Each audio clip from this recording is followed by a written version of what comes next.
Hey guys, it's Bren, and it is a rainy, gloomy day here, but I have a candle review. This time it's for Midnight Blue Citrus from White Barn and Bath & Body Works.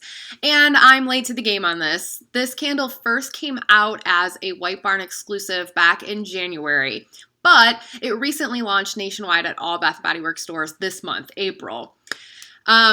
This occasionally happens, not a lot. One other I can think of is Bangkok, the pink candle from one of the previous Destinations collections. That was White Barn exclusive. Then it eventually made it everywhere. I think it's happened with a couple others, but definitely not all. My favorite from this collection, and probably my favorite candle of the year so far from this company, is actually Golden Grapefruit, White Barn exclusive, still a White Barn exclusive. But this one must have done well because they decided to bring it everywhere.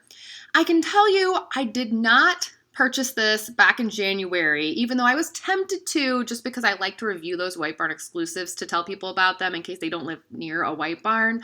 But I passed on it because I remember it being really a cologne-y type of scent. It was cologne meets citrus, and I'm not really into cologne scents, so I didn't get it. Then about a month later, I reconsidered and I wanted to get one for Josh because he likes cologne scents and he likes citrus. And I went back and they were out. So I didn't think I'd ever get it. And then lo and behold, it's April and now the company has brought them everywhere.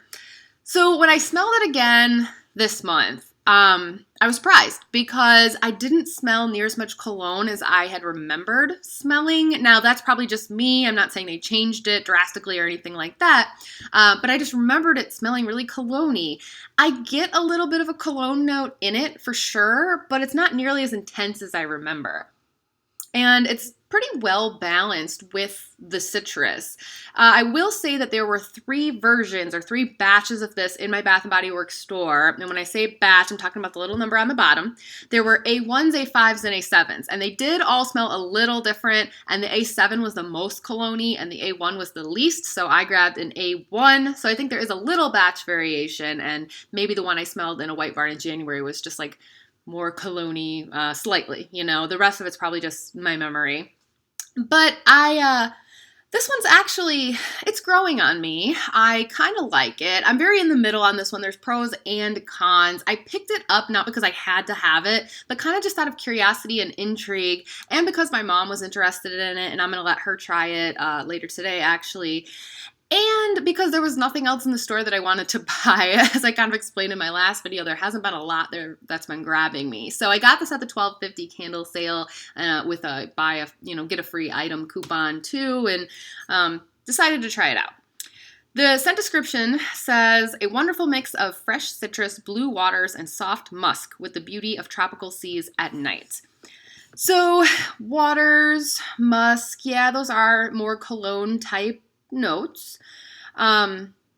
Sorry, my allergies and asthma today, I'm having a really hard time just breathing. So if I sound really breathy and out of breath in this video, I am. I've already restarted it like 5 times actually because I've had to stop and like sneeze and whatever. But anyway, moving on. The cologne and the citrus, like I said, they balance well, and the citrus is pretty sweet. It's almost candy-like. Like a candy-like orange or lemony type of scent, really sweetened. But then the fact that it's mixed with that cologne makes it not like an overbearingly sweet type of scent. It's an interesting blend. It's a good blend. Now, my fear with this candle was that it was going to be too light. And as I was checking it out, I actually told the sales associate that is what I was afraid of, because she said she just purchased it but hadn't burned it yet. We both agreed that it was really light on cold sniff.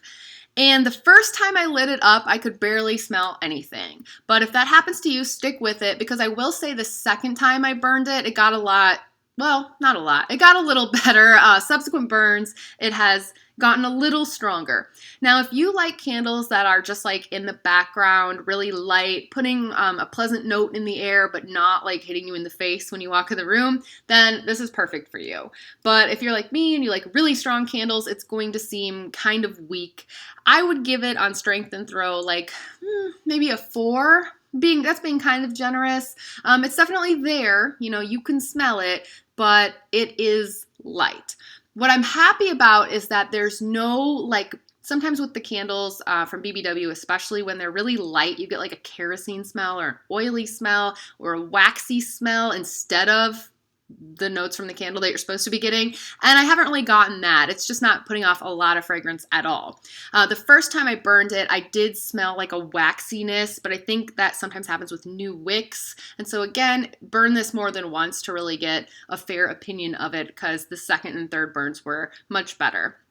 Performance-wise, I haven't had any issues. Actually, this one had the dark centered wicks that I hate, but it burned pretty well despite that, and it's been pooling out just fine. The glass is really pretty. I've already said I really like the way this collection looks. It's just simple, straightforward. I feel like they've lightened this up. I remember the White Barn version being a little darker, but I could be wrong on that too. I'm just going on memory. But it's a really pretty blue, and it matches my nails. Bonus. So my overall recommendation with this candle, I guess, is now that it's everywhere, you know, it's easy to grab one and try it. In fact, if you're watching this, chances are you've already smelled it, at least on Cold Sniff in the store. I would say pick up one, you know, see if you like it. I like this one enough to keep it. I'm not going to return it or anything, but I don't see myself getting more just because it's not really my thing. But I'm thinking that obviously it was a White Barn exclusive. Now it's nationwide. That probably means it's a good seller. Man, it was Jennifer, I think, who told me that her White Barn associate said it was their best seller. So it's obviously pretty popular. And that's, I guess, all I really have to say about it. So there you go. I'll be back. I have a couple other videos up my sleeve, so I'll see you guys again soon. And in the meantime, you can follow me on Instagram at Candles and Music. I will see you next time. Bye.